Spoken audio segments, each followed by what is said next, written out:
Eu quero conversar com você hoje sobre um dos temas mais preocupantes da vida, um dos mais importantes da nossa jornada. Eu quero falar sobre batalha espiritual. Nós não vivemos numa estufa, nós não caminhamos em estradas atapetadas, nós não navegamos por mares calmos e tranquilos. A nossa vida não se desenrola num parque de diversões, mas num campo de guerra. Há inimigos terríveis que nos atacam, há perigos externos, há temores internos, e nenhum de nós passa pela vida sem passar por pressões, por seduções, por perigos, por ameaças. O apóstolo Paulo estava preso em Roma, quando escreveu a sua carta aos Efésios. E no final desta carta, depois de tratar da obra da salvação, depois de tratar da obra da santificação, depois de trazer orientações acerca da convivência familiar, ele encerra esta rainha das suas epístolas com o tema batalha espiritual. E ele vai trazer para nós instruções da mais alta importância, sem o que nossa vida pode correr gravíssimos riscos. A primeira coisa que Paulo vai nos informar é contra quem nós não lutamos. Ele diz que a nossa luta não é contra carne e sangue. Isso significa que o seu problema não é o seu marido, não é a sua mulher, não é o seu sogro, não é a sua sogra, não são seus pais, não são seus filhos, não são seus vizinhos, não são seus parentes, não são seus sócios, não são seus concorrentes. O seu problema não são pessoas. Elas podem até ser instrumentalizadas, usadas, porém, elas não são a fonte do seu problema. Elas são um joguete nas mãos de um inimigo maior, que está nesse sistema, entregue ao maligno, porque o mundo jaz no maligno. A Bíblia diz que você tem 3 inimigos terríveis que atacam você constantemente. É o diabo, é o mundo e a carne. A carne é a nossa natureza pecaminosa, que se inclina para aquilo que é mal. O mundo é o sistema que nos odeia, porque odiou a Cristo, vai continuar também nos odiando, porque odeia Cristo em nós. E o diabo é este elemento espiritual. No universo dos anjos caídos, ele lidera uma série de seres malignos, como principados, potestades, dominadores deste mundo tenebroso e forças espirituais do mal. Paulo diz que a nossa luta não é contra pessoas, mas esses seres malignos instrumentalizam pessoas, com certeza. Então, se a nossa luta não é contra pessoas, contra quem é a nossa luta? E Paulo vai nos informar no versículo 11 que nós precisamos lidar com as ciladas do diabo. Ele é o líder desta corja maligna. Ele é a mente que está por trás de tantas ideologias, de tantas filosofias, de tantas decisões tomadas nos parlamentos, nos tribunais, leis que oprimem. Ele é a fonte de falsas religiões, falsas doutrinas de demônios. Ele é a fonte da malignidade que está por trás deste mundo que está posto no maligno, diz a Bíblia, deste reino das trevas.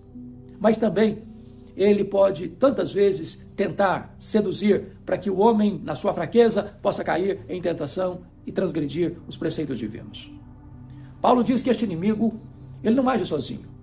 O diabo não é onipotente, onipresente, onisciente, são atributos exclusivos de Deus. Mas ele não age sozinho. Paulo diz: a nossa luta é contra principados e potestades e dominadores deste mundo tenebroso e forças espirituais do mal. Significa que neste reino das trevas existe uma ordem, uma hierarquia, um comando. Existem comandados e comandantes. Existem diferenças de poderes. O reino do inimigo não é tão tolo a ponto de não ser organizado. Nas palavras de John Mackay, é a ordem da desordem. E esses seres são invisíveis, porém reais. Eles são malignos, eles são perversos, comandados pelo diabo, que é ladrão, que é assassino, que é o pai da mentira, que é maligno, que é tentador, que é chamado na Bíblia de Apolion, Abaddon, destruidor, representado pela antiga serpente, pelo leão que ruge, por esse ser que veio para roubar, matar e destruir. Nós vivemos num mundo marcado pela ação maligna, de inversão de valores. Um mundo que entrega a violência, desde a vida intrauterina, onde bebês são arrancados do ventre de sua mãe, com barbaridade, com requinte de crueldade, como se uma massa maligna, monstruosa estivesse ali dentro. Nós estamos vendo a guerra e as guerras sangrentas, brutais, desumanas, que massacram, que matam, que deixam um rastro de destruição. Estamos vendo a sociedade invertendo valores morais, aplaudindo aquilo que deveriam ter vergonha, sentindo orgulho daquilo que deveriam se envergonhar profundamente. Nós vemos uma sociedade às avessas, que aplaude o ridículo, que reprova o correto, entregue a uma confusão mental, a uma perversão moral, a uma confusão ideológica e filosófica. Tudo isso porque esses seres malignos que colocam no coração do homem esses desejos e sentimentos, aliado ao ódio do mundo e à natureza pecaminosa da nossa carne, produzem essa sociedade rendida ao pecado, rendida à ditadura do relativismo, que não suporta a verdade, que não aceita absolutos, que não tolera princípios e valores. O apóstolo Paulo diz que a nossa luta é contra esses seres malignos, que estão por aí, sem tirar férias, sem descansar, a todo tempo, a toda hora, em todo lugar, oprimindo, desviando, sugerindo erro, conduzindo ao pecado, levando o homem para longe de Deus, afastando-o do propósito para o qual Deus o criou, o louvor da sua glória. Mas esses inimigos, com certeza, nessa grande batalha espiritual, eles têm estratagemas, eles têm artimanhas, eles têm laços, e Paulo diz, nós devemos ficar atentos contra as ciladas do diabo. Esta palavra cilada, na língua grega, é metodeia, de onde vem a palavra estratagema. O diabo tem armas diferentes para pessoas diferentes, porque ele investiga a vida do ser humano. Ele tenta uns numa área, tenta outros noutra área, tenta outros ainda em outra área. Para uns é o poder, para outros é o orgulho, para outros é o sexo, para outros é o dinheiro, para outros é o prestígio. Ele conhece o calcanhar de Aquiles, ele conhece os pontos vulneráveis. E nós precisamos ficar atentos contra essas ciladas, contra essas armadilhas, contra essas tentações que rodeiam o coração humano. Mas o apóstolo Paulo ainda vai nos falar que nós precisamos vigiar, porque este inimigo é perseverante. Quando Jesus foi tentado lá no deserto, diz a Bíblia, que Jesus Cristo venceu nos 3 rounds da luta. Jesus estava ali cheio do Espírito Santo, jejuando e certamente orando. E quando o diabo tentou 1, 2, 3 vezes, Jesus o rebateu com firmeza, com a palavra de Deus. Está escrito, está escrito, está escrito. Nós apagamos o dardo inflamado do maligno com o escudo da fé.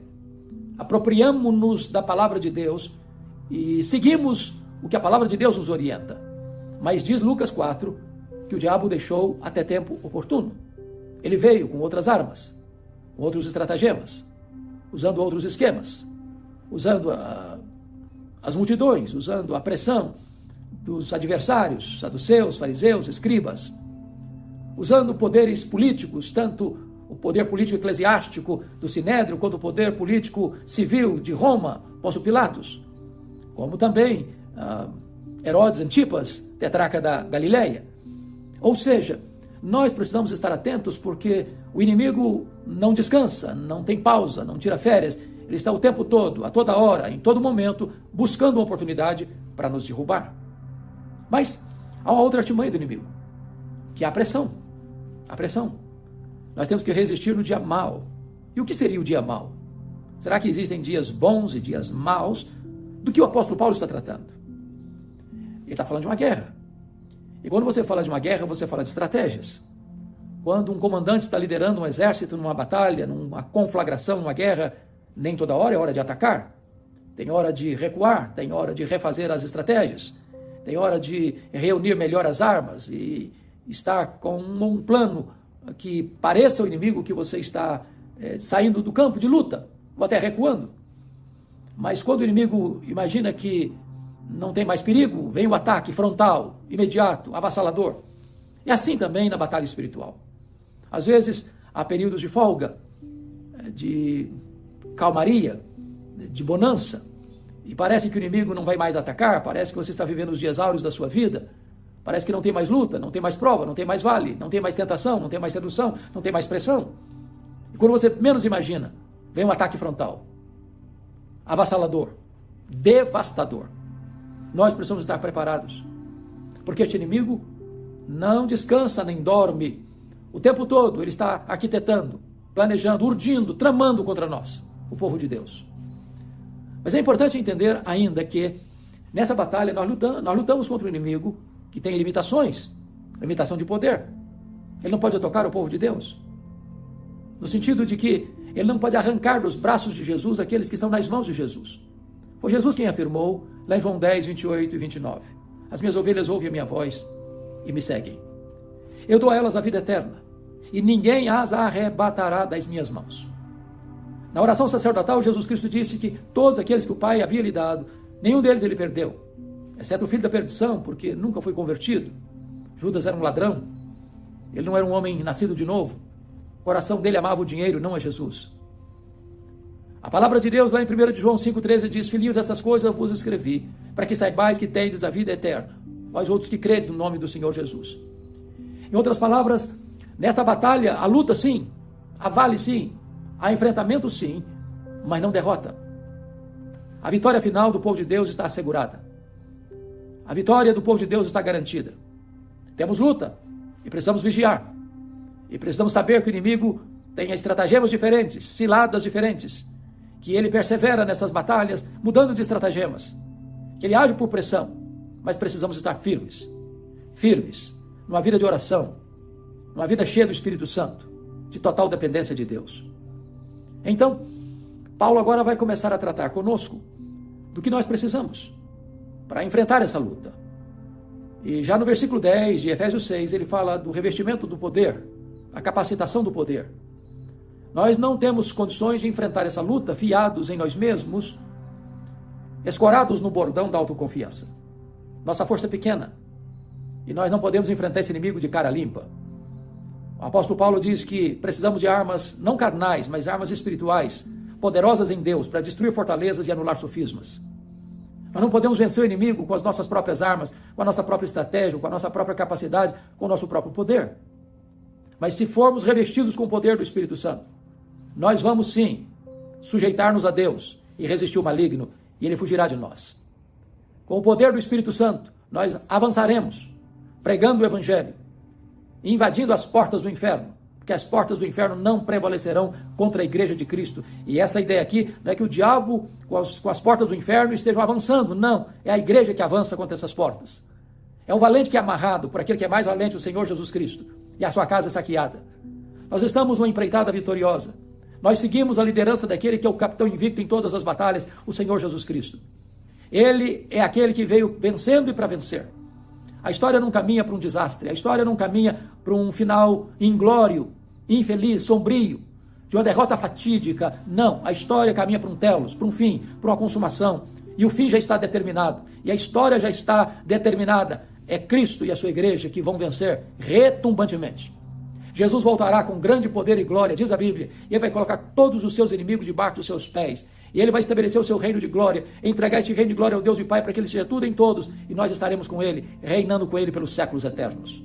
Mas mais, Paulo diz que nós precisamos de toda a armadura de Deus. É claro que Paulo está falando de uma linguagem bélica, de guerra, de batalha, de luta espiritual. E nós precisamos, com certeza, do capacete da salvação. Guardar a nossa mente com esta verdade bendita de que fomos salvos pela graça.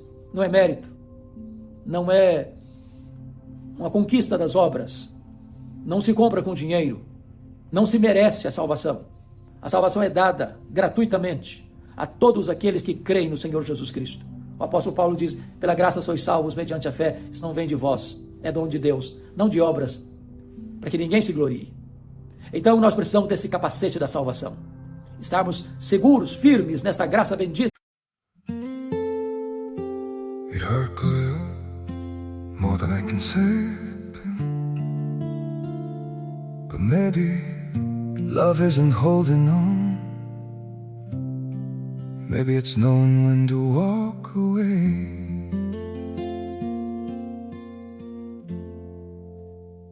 We try to hold what we're slipping through, like sand running from our hands.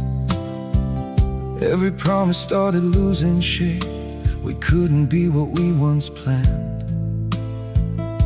Your eyes would look right through mine, like you were already gone. We stayed too long in a fading light, trying to prove we still.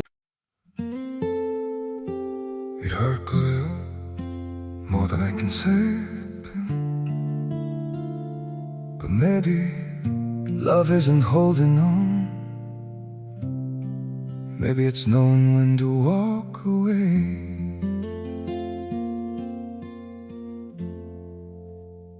We try to hold what we're slipping through, like sand running from our hands. Every promise started losing shape, we couldn't be what we once planned.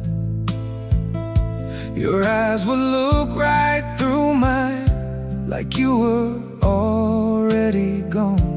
We stayed too long in a fading light, trying to prove we still.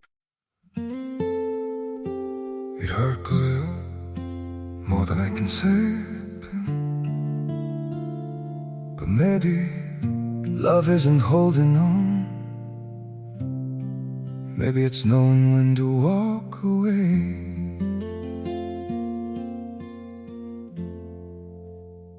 We try to hold what we're slipping through, like sand running.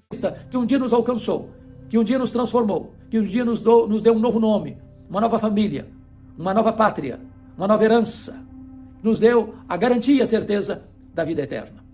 Precisamos também, diz a Bíblia, do escudo da fé, aquele escudo que protege todo o corpo.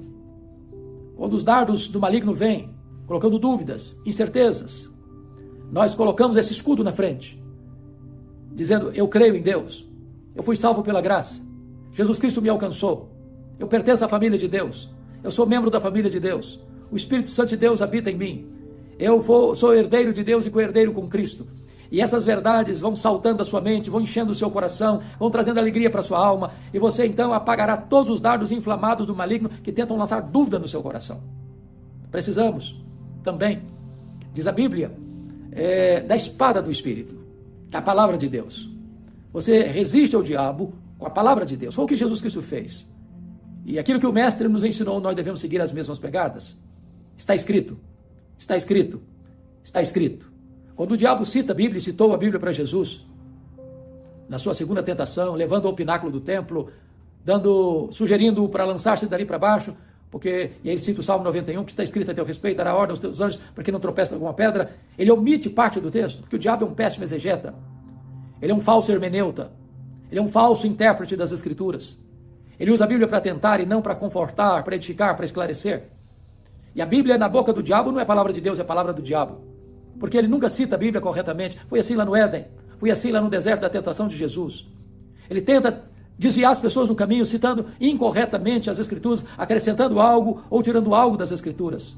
E a Bíblia é a palavra de Deus, inerrante, infalível, suficiente, inspirada, a palavra viva e poderosa do Deus Todo-Poderoso. E com essa espada do Espírito, nós vamos ter arma de ataque e de defesa e venceremos essas tentações tão perigosas, tão sutis do inimigo.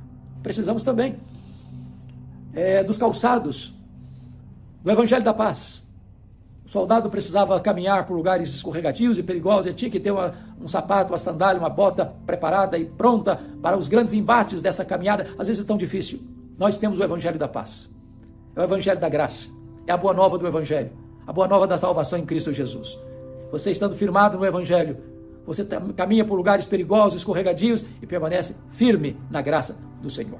Então Paulo conclui este assunto mostrando que nós precisamos de toda oração, em todo o tempo, orando por todos os santos, orando no Espírito Santo de Deus. Essa é uma batalha que se vence de joelhos. Não é a bravura ou a bravata humana. Não é a força nem a estratégia humana. Não são as armas nem a metodologia humana. É o poder que vem de Deus, que emana do céu. E o poder se recebe por meio da oração.